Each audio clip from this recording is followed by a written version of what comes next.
যেমন আজকাল এক শ্রেণীর পথভ্রষ্টরা রয়েছে, তাদের বিভিন্ন নাম রয়েছে সংগঠনের। তারা বলে দেশ থেকে কি করতে হবে, মদ ঘুষ দূর করতে হবে, হ্যাঁ, সুদ দূর করতে হবে, ইসলামী অর্থনীতি নিয়ে আসতে হবে, আর বেশ্যাখানাকে গুড়িয়ে দিতে হবে। কিন্তু কোনোদিন শুনবেন না যে আল্লাহ ছাড়া অন্যের পূজার যে আস্তানা রয়েছে সেগুলিকে নির্মূল করতে হবে। শুনে লা ইলাহা ইল্লাল্লাহর কথা শুনেছেন? না, শোনেননি। দুর্নীতি দূর করতে হবে। আর সবচেয়ে বড় দুর্নীতি যে মালিককেই চিনল না, যিনি সৃষ্টি করলেন। এর চেয়ে বড় অপরাধ কি হয়? না, সমস্ত নবী রাসূলগণের দাওয়াতের মৌলিক বিষয় কি ছিল?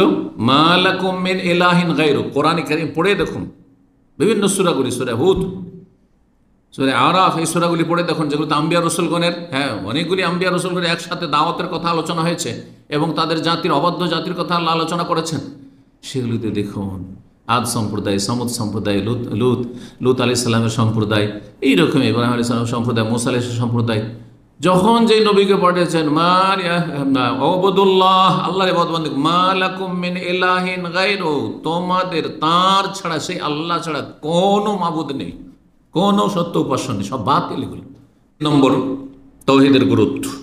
তাওহীদ হচ্ছে আল্লাহ রাব্বুল আলামিনের হক অধিকার, এটা হচ্ছে আল্লাহর ন্যায্য অধিকার। চিন্তা করুন তো, আজকাল মানুষ নিজের পার্থিব তুচ্ছ অধিকার হাসিলের জন্য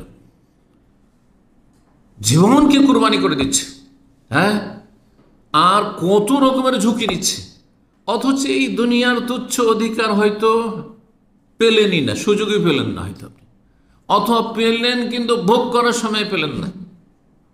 তারপর এত মরিয়া এর জন্য।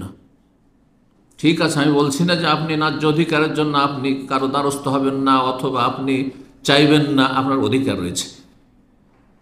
আপনি যখন আপনার অধিকারটা বুঝছেন, একজন স্ত্রী বুঝছে আমার স্বামীর অধিকার রয়েছে, ভরণ পোষণ ইত্যাদি, একজন স্বামী মনে করছেন আমার স্ত্রীর এই অধিকার আছে, কি জন্য আমি বিয়ে করেছি, কি জন্য এত বোঝা কাঁধে নিয়েছি আমি স্ত্রীর। ছেলে মেয়ে যখন বুঝছেন যে আমার অধিকার রয়েছে, আমাদের অধিকার রয়েছে বাপ মায়ের ওপর, বাপ মা যখন বুঝছেন যে আর এটা চাইছেন যে আমাদের অধিকার রয়েছে ছেলে মেয়েদের, তারা এই হক আদায় করুক, তাহলে তার আগে আপনাকে বুঝতে হবে যে আল্লাহর অধিকার যে রয়েছে সেটা কতটা আদায় করছেন আপনি, আর আল্লাহর হকটা বা কী, সেই হকটি আমাকে জানতে হবে। আল্লাহর প্রাপ্য কী জানতে হবে। এই প্রাপ্য হচ্ছে ইবাদত। এই মর্মে মুআয বিন জাবাল রাদিয়াল্লাহু তাআলা আনহু হাদিস শোনাবো। সহিহ বুখারী 2856, সহিহ মুসলিমের হাদিস নম্বর 30। বলছেন তিনি, কুনতু রিদফান নবী সাল্লাল্লাহু আলাইহি ওয়াসাল্লাম, কোন রিওয়ায়াতে রদিফান নবী সাল্লাল্লাহু আলাইহি ওয়াসাল্লাম, নবী সাল্লাল্লাহু আলাইহি ওয়াসাল্লামের উটের পিঠে, বাহনের পিঠে পেছনে বসেছিলাম। কি ছিল সেই বাহনটি? আলা হেমার, গাধা ছিল। কাছে মদিনার অলিতে গলিতে আশেপাশে এই মহল্লাতে ওই মহল্লা গেলে গাধা বা খচ্চরের পিঠে চাপতেন রাসূলুল্লাহ সাল্লাল্লাহু আলাইহি ওয়াসাল্লাম, কখনো ঘোড়ার পিঠে চেপেছে। কিন্তু দূরের সফর হলে, আরব দেশের মরুভূমির জাহাজ হচ্ছে, তখন ওঠ। জি, সেই গাধাটির নাম ওফাইর ছিল। নবী সাল্লাল্লাহু আলাইহি সাল্লামের পিছনে বসে আছেন মুআয। তাহলে কত ঘনিষ্ঠ সম্পর্ক,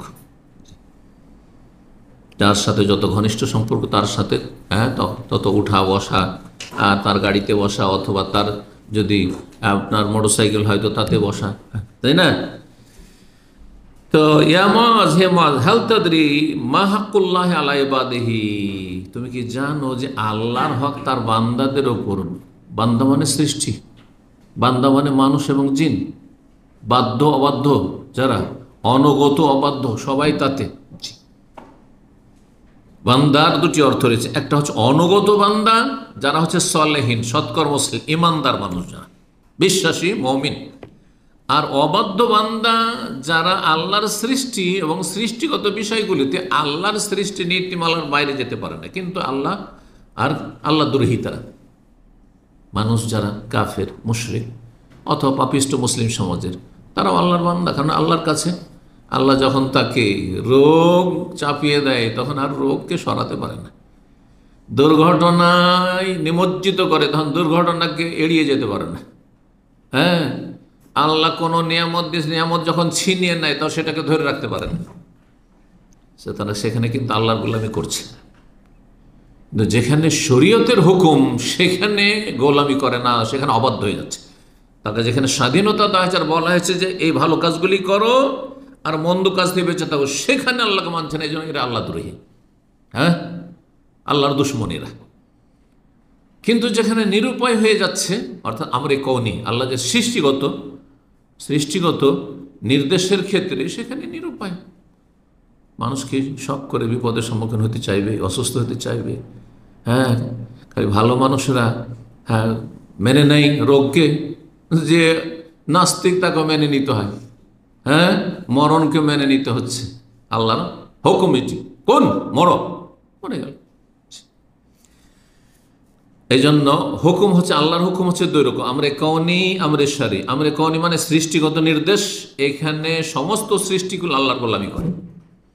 আর আমরে শারঈ মানে বিধানগত শরীয়তগত আদেশ নিষেধ, এখানে অনগত বান্দারা, ভালো মানুষরাই আল্লাহর আনুগত্য করে, আর বাকিরা অবাধ্য আল্লাহদ্রোহী। আল্লাহর হক সম্পর্কে জানো বান্দার ওপর, অমাহাক্কুল ইবাদি আলাল্লাহ, আর বান্দারই বা আল্লাহর ওপর হক কি? কেন হক কিন্তু একতরফা হয়নি, হ্যাঁ, যে আপনি বলবেন যে আমার হক আদায় করতে আমার স্ত্রীকে, আর আপনার স্ত্রীর হক আদায় করবেন না, তা আপনি জালেম। ওয়ালিল্লাহিল মাসাল, আল্লাহর জন্য উত্তম দৃষ্টান্ত রয়েছে, উপমা রয়েছে। আল্লাহর যখন হক বান্দার ওপর রয়েছে, তাহলে বান্দারও আল্লাহর ওপর কিছু হক আছে। এই মর্মে জিজ্ঞেস করলেন দুটো কথা। বলতো প্রথম প্রশ্ন, সাহাবীরা কিভাবে প্রশ্নের উত্তর না জানা থাকলে আমাদের মতন ডানে বামে কোনো রকম করে বুঝিয়ে দিতে হবে। হ্যাঁ, এ কথা বলা যাবে না জানা নেই, অত এ কথা বলা চলবে না, মানহানি হয়ে যাবে, যা ভুল হয়ে গেছে। না না, ভুল স্বীকার করার প্রশ্ন ওঠে না, এই দিক থেকে ওই দিক থেকে, না না আসলে আমার উদ্দেশ্য এরকম ছিল, আসলে এটা আমি বুঝাতে চেয়েছিলাম, না আসলে হ্যাঁ মানুষ মাত্রে ভুল হয়, এটা বললেও তো অনেক বেশি, এটাও বলতে চাই না। জি, আল্লাহ হেদায়েত দান করুন। জি, বলছেন মুআয রাদিয়াল্লাহু, আল্লাহ ওয়া রাসূলু, আর আল্লাহ এবং তার রাসূল বেশি জানেন। নবী সাল্লাল্লাহু আলাইহি ওয়াসাল্লাম যতদিন বেঁচে ছিলেন, সাহাবীরা বলতেন আল্লাহ বেশি জানেন আর তার রাসূল তারপরে বেশি জানেন। কারণ রাসূলুল্লাহ সাল্লাল্লাহু আলাইহি ওয়াসাল্লাম তাদের মাঝে মওজুদ রয়েছেন, তার কাছে ওহী আসছে, আর সাহাবায়ে কেরামদের চাইতে বেশি জানছেন, কারণ সাহাবীদের কাছে ওহী আসছে না, তার কাছে ওহী আসছে। কিন্তু এখন নবী সাল্লাল্লাহু আলাইহি ওয়াসাল্লাম আমাদের মাঝে বিদ্যমান নন, এই ক্ষেত্রে বলবেন না যে আল্লাহ এবং রাসূল বেশি জানেন, এটা কেউ বলেননি। নবী সাল্লাল্লাহু আলাইহি ওয়াসাল্লাম ইন্তেকালের পরে সাহাবীরাও বলেননি, আর তাবেঈনরাও বলেননি, আর ইমাম আবু হানিফা, শাফি, মালিক কথা আল্লাহ ওয়া রাসূলু আলাম বলেননি। তাফসীর কিতাব বলে দেখবেন আলিফ লাম মিম এর অর্থ কি বলছে? আল্লাহ আলামু, আল্লাহ বেশি জানেন। আলিফ লাম রা, আল্লাহ আলাম বি মুরাদিহি বিযালিক। জি, যে কোনো তাফসীর, আল্লাহ বেশি জানেন। কারণ মানুষ যখন দুনিয়া থেকে চলে যায়, মারা যায়, তখন তার আমল বন্ধ হয়ে যায়, এলেমও বন্ধ, আমলও বন্ধ, দুনিয়ার কাজ বন্ধ, দিনেরও কাজ বন্ধ, হ্যাঁ জি, জ্ঞান চর্চাও বন্ধ। তখন নবী সাল্লাল্লাহু আলাইহি ওয়াসাল্লাম বলে ফাইন হাক্কাল্লাহি আলা ইবাদিহি, আল্লাহর হক হচ্ছে, অধিকার হচ্ছে বান্দার উপর, আইয়াবুদুহু ওয়া লা ইউশরিকু বিহি শাইআন। ইতিবাচক এবং নেতিবাচক, একটা দিয়ে তাওহীদ কায়েম হবে না। আল্লাহ আছেন, হ্যাঁ, আল্লাহকে মানি, এটা শুধু যথেষ্ট না, আর কাউকে মানি না বলতে হবে। আল্লাহর মতো কাউকে মনে করি না, ইবাদত একমাত্র আল্লাহর করি, আর কারো ইবাদত করি না। আর আল্লাহর ইবাদত করি আর মাজারে সিজদা করি, তাহলে মুশরিক আপনি। নাস্তিক বলছে আল্লাহ নেই, আর যারা মুশরিক, হ্যাঁ, মাজার পূজারী, তারা বলছে আল্লাহ আছে আর গস কুতুব আছে, সমান সমান অপরাধী। মুশরিক আর নাস্তিক সমান সমান অপরাধী। পক্ষান্তর মুসলিমকে, মুমিনকে, জান্নাতীকে যে বলবে আল্লাহ আছেন আর তার মতো কেউ নেই, তার কাজে কোনো শরিক নেই, তার নাম গুণাবলিতে কোনো শরিক নেই, তার ইবাদত বন্দেগীতে কোনো শরিক নেই, কেউ নেই, লা ইলাহা ইল্লাল্লাহ, দুটো। সেই কথাই বলছেন আইয়াবুদু, একমাত্র তার ইবাদত করতে, তাহলে ইবাদত করতে হবে। সহি আকীদার দাবিদার ইবাদত নেই, 5 ওয়াক্ত ফরজ নামাজ নেই, না অচ্ছ আল্লাহ, আপনি জাহান্নামের পথে আছেন। ওয়ালা ইউশরিকু বিহি শাইআ, আর তার সাথে কাউকে শরিক করবে না। ওয়া হাক্কুল ইবাদি আলাল্লাহ, যদি এই হক আদায় করে দেয় বান্দা, তাহলে বান্দার হক হচ্ছে আল্লাহর, আল্লাহ ইউআযযিবা মান লা ইউশরিক বিহি শাইআ, যে আল্লাহর সাথে শরিক করলো না, আর আল্লাহ ইবাদতবন্দি করলো, আল্লাহর আদেশগুলি পালন করলো, নিষেধাজ্ঞা থেকে বেঁচে থাকলো। আর আল্লাহর সবচেয়ে বড় নিষিদ্ধ কাজ হচ্ছে শিরিক, আর আল্লাহর সবচেয়ে বড় হুকুম হচ্ছে যে আল্লাহর ইবাদত করো, তৌহিদ। তৌহিদ প্রতিষ্ঠা করলো, শিরক মুক্ত থাকলো, তাহলে তাকে আল্লাহ জাহান্নামে আযাব দেবেন না। তাকে আল্লাহ আযাব দেবেন না, হাসর মাঠে আযাব দেবেন না, কবর আযাব দেবেন না। আযাব থেকে যদি বাঁচতে চান তাহলে তৌহিদ প্রতিষ্ঠা করতে হবে। এটি হচ্ছে আল্লাহর হক। আল্লাহর হক হচ্ছে তৌহিদ ভিত্তিক জীবনযাপন।